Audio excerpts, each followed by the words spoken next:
Hello, in this Python programming tutorial we are going to cover the select operation. So as the name suggests, it allows us to select stuff. Basically allows us to select rows. So at the moment we got these two rows, one with the name of Farhan, one with the name of Hussein, and all the other information is the same. So select allows you to select, well, one row, multiple rows.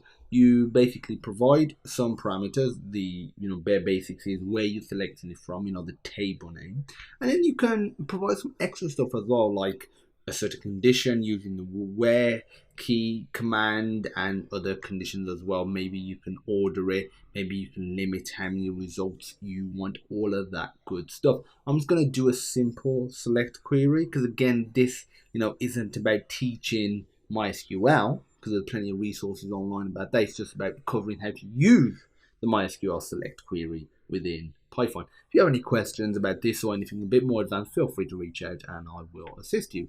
So we want to select both of these. As you can see, that's the latest version. And if we go to our code file, it's actually pretty simple.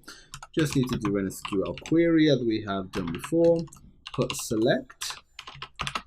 And now you just put what you want to select. So you could put, stuff like the actual rows. But if we put asterisk, it selects everything.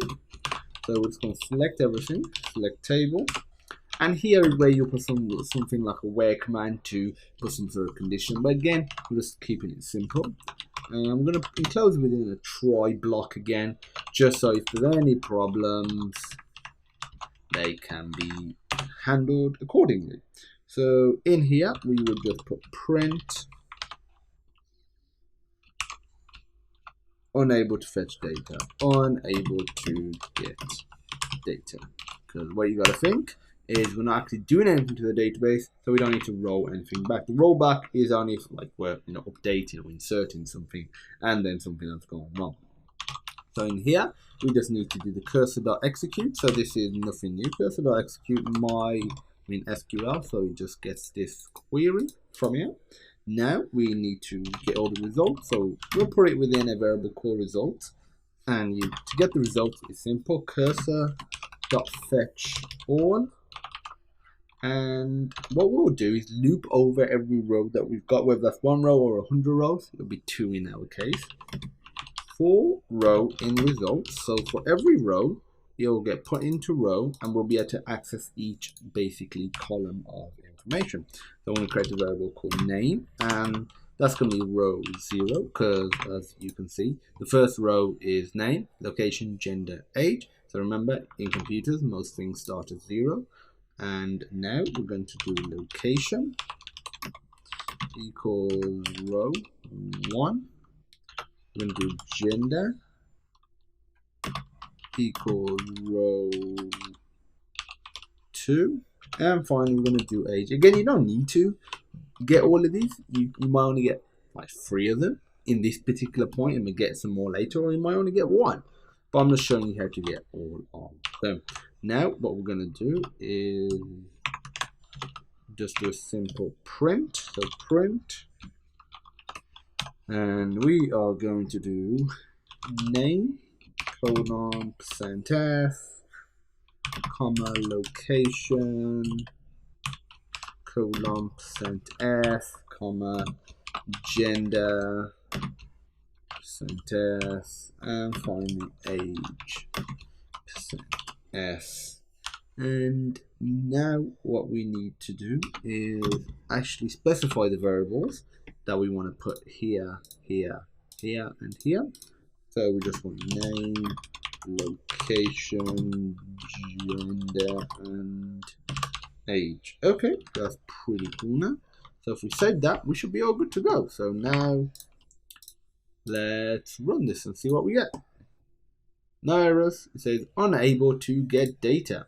So let's have a look. What's gone wrong? So SQL equals select everything from test table. So that doesn't seem like a problem to me.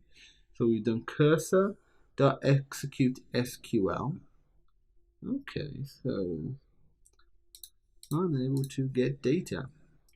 So really, it should not be anything to do with this. So let's just try running it again. Okay. So there was something in here that I did not like. And let's just eliminate that it wasn't the results line. So it wasn't that line. So something within here it does not like. So what could it be?